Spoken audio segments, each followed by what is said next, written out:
Hello भाई लोग, welcome back to another video. One piece का डबल 126 का स्पॉइलर आ चुका है जिसमें सैंक्स किसी का लॉयल्टी टेस्ट करता है। So let's start the show. शुरू करने से पहले लाइक एंड सब्सक्राइब जरूर कर लेना। चैप्टर शुरू होता है धमाकेदार पार्टी से, जहां पर एल्बाफ के शिप में है लूफी और उसके पूरे क्रू मेंबर्स, और साथ वो एल्बाफ की ओर बढ़ रहे, वो जायंट्स के शिप में है और वो पार्टी कर रहे हैं क्योंकि 5 एल्डर से बच के आए हैं। उनके साथ बोनी भी है और उसके पापा कुमा अभी भी जिंदा है। फिर 1 महीने पहले का सीन दिखाया जाता है जहां पर बार्थोलोमियो सैंक्स का जो बहुत सारे आइलैंड है, उसके अंदर बहुत सारे आइलैंड है और बहुत सारे क्रू मेंबर्स भी है। उनमें से एक आइलैंड में उसका फ्लैग जलाता है और लूफी का फ्लैग लगाता है। एक्चुअली सैंक्स वहां पर पहुंच जाता है, शायद अभी पहुंचा है एल्बाफ के बाद या फिर 1 महीने पहले ही पहुंचा था, एल्बाफ आने से पहले, वो पता नहीं है। पर उसके सामने आ जाता है बार्थोलोमियो। बार्थोलोमियो के शकल को देख के पता चल जाता है कि उसे बहुत बुरी तरह पीटा गया है। जो पेनमेड दिखाया गया था ना, बार्थोलोमियो बैरियर में है और सैंक्स मार रहा है तो कोई कुछ नहीं कर पा रहा है सैंक्स, वो झूठ है, वो पेनमेड ही था। पर सच में बार्थोलोमियो बहुत पीटा है, उसकी क्रू मेंबर को कुछ भी नहीं हुआ है। देखो, पैनल में पता चलता है कि क्रू मेंबर को कुछ नहीं हुआ है, पर बार्थोलोमियो को बहुत सारा पीटा गया है, सिर्फ कैप्टन। पैनल में ये दिखाया जाता है कि बार्थोलोमियो सैंक्स के पूरे टीम के सामने अपने घुटनों पर है और सर जमीन पर पटका हुआ है। सैंक्स के टीम मेंबर बताते हैं कि हमारे अंडर बहुत सारे क्रू मेंबर्स है और बहुत सारे आइलैंड है। अगर कोई अटैक करता है तो हम पर अटैक करने से समान हो जाएगा, और तुम जो काम कर रहे हो उनका फेथ मुझ पर हट जाएगा और सब उन्हें टारगेट करेंगे, यानी मार देंगे। बार्थोलोमियो टोटली माफी मांगता है, ये मुझसे गलती हो गया और ये मेरा बेवकूफी था। और सैंक्स के मेंबर एक बताता है कि बार्थोलोमियो को डायरेक्ट बता देता है, ये पॉइंट जाके लूफी को दे दो, तुम्हारे पास 1 महीना है, अगर लूफी इसे खा लेगा तो वहीं के वहीं मर जाएगा, वो भी ब्लड उल्टी करके। अगर तुम्हारा कैप्टन इस डील को एक्सेप्ट करता है तभी जाकर हम कुछ सोचेंगे, तुम जो गलती की हो शायद माफ करेंगे या नहीं, थोड़ा बहुत सोचेंगे, पर तुम्हें ये एक्सेप्ट करना पड़ेगा। बार्थोलोमियो कुछ बताने से पहले उसके क्रू मेंबर बोलते हैं कि हम हरगिज ये नहीं करेंगे, कभी भी लूफी सेनपाई के साथ ऐसे गद्दारी काम नहीं करेंगे।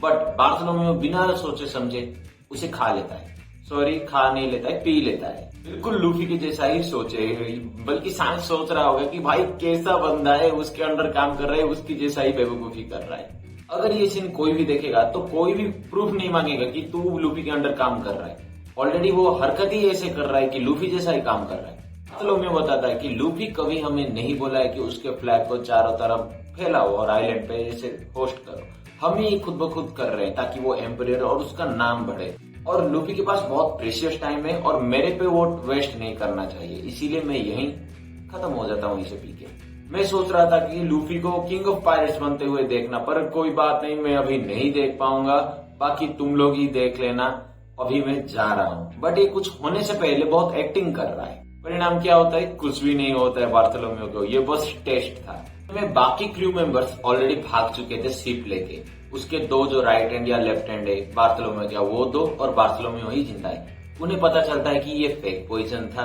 वो बस टेस्ट कर रहे थे, लॉयल्टी टेस्ट। ये सब देख के सैंक्स हंस रहा था और सोचता होगा कि देखो, अगर कोई दे रहा है तो पॉइजन को बाद में फेंक सकते थे और कभी सामने नहीं आ सकते थे, पर तुमने किया क्या, उस पॉइजन को पी लिया डायरेक्ट ताकि लूफी को कुछ ना हो। ये तो टोटली बेवकूफी वाली बात है। फिर यासोप आता है और सैंक्स से परमिशन लेता है कि इन्हें थोड़ा सबक सिखाना पड़ेगा, और एक ही शॉट में जो क्रू मेंबर्स भाग रहे थे वो शिप में, उन्हें पूरा तबाह कर देता है, वो शिप को पूरा तबाह कर देता है। बार्थोलोमियो और उसके राइट हैंड लेफ्ट हैंड अभी भी सैंक्स के पास है, पर उसके क्रू मेंबर्स कुछ पता नहीं है क्या हुआ। उस पैनल को देख के पता चला कि सैंक्स एल्बाफ आने से पहले का ये स्टोरी है, एल्बाफ से जाने के बाद नहीं। मुझे लगता है सैंक्स जब उनके टीम मेंबर को पूरा उड़ा दिया था, उनके शिप को, वो उन सबको लेके एल्बाफ में पहुंच चुका है, और अभी जो लूफी पहुंचने वाला है एल्बाफ, वो वहां पर बार्थोलोमियो को मिलेगा। फिर सीन ब्लैकबियर्ड के आइलैंड पे दिखाया जाता है जहां पर ब्लैकबियर्ड रिटर्न हो जाता है और पिजारो पे गुस्सा होता है। मैं थोड़ी देर के लिए गया था, ये सब क्या हो गया भाई? एक्चुअली जो गार्ड ने किया है ना, वो आइलैंड को सत्यानाश कर दिया है। ब्लैकबियर्ड बताता है कि पूरा वर्ल्ड अभी बहुत खतरे में है, ऊपर से पोनीग्लिफ चाहिए सबको वन पीस हासिल करने के लिए, हम एम्परर्स अपने आप से लड़ने की तुले हुए और गवर्नमेंट भी चुप नहीं बैठा है। ऊपर से जो हमारा एस कार्ड था, कोबी गवर्नमेंट का एक बंदा, उन्हें ब्लैकमेल कर सकते थे, तुम लोग उन्हें जाने कैसे दे दिया? और सिर्फ कोबी नहीं बल्कि मोरिया भी भाग चुका है। तभी उसके सारे क्रू मेंबर्स बोलते हैं कि भाई हमें पता है तू ही बनेगा वन पीस लेके आएगा और तू ही पायरेट किंग बनेगा ब्लैकबियर्ड, हमें पता है कमांडर, कोई डरने की जरूरत नहीं। मोरिया मतलब वो जो परछाई चुरा रहा था ना, वो ब्लैक मोरिया। फिर क्यूजन के साथ बात करता है ब्लैकबीयर्ड और बहुत सारे टीम मेंबर्स भी वहां पर थे। वो पूछता है कि क्या हुआ हालचाल। साफ साफ बोलता है कि कोबी तो भाग गया पर हमारे पास गार्प अभी भी है। मैं तो गार्प को मारना चाहता था पर वो कैसे बच गया पता नहीं। तभी ब्लैकबीयर्ड बताता है कि नहीं नहीं इतना हार्ड मत है भाई, उसे मारने वाला बहुत कम आदमी ही बचे हैं। वो गवर्नमेंट का हीरो है भाई। बार्जेस बताता है कि लगता है हमारा लक हमारे साथ दे रहा है। फिर मारीजुआ का सीन दिखाया जाता है जहां पर वेनागोर बात करता है टी से और बताता है कि रिवोल्यूशनरी के आदमी कुछ कर रहे हैं। एक्चुअली वो फूड सीज कर रहे हैं। जितने भी ट्रांसपोर्ट के जरिया है वहां पर फूड लोड किया जाता है, तभी ये आ जाते हैं और कुछ कर देते हैं, वो तबाह हो जाता है। यहाँ तक कि फॉरेन से जहां पर फूड आ रहा था वहां पर भी वो चोरी कर चुके हैं। चोरी तो नहीं बोल सकते, डाका डाल चुके हैं। ऐसा लग रहा है कि पूरे सेलेस्टियल ड्रैगन्स को फूड शॉर्ट हो रहा है। और ब्लैकबीयर्ड भी बताता है कि हाँ रेडी हो जाओ, कुछ करने वाले हैं।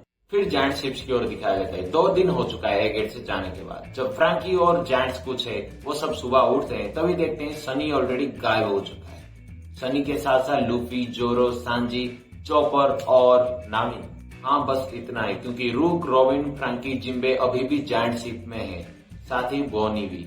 वो सोच रहे हैं कि एल्बा की ओर आ रहे हैं और बहुत बड़े बड़े मछलियां हैं, क्या सनी को खा लिया? ऐसा नहीं भी हो सकता है।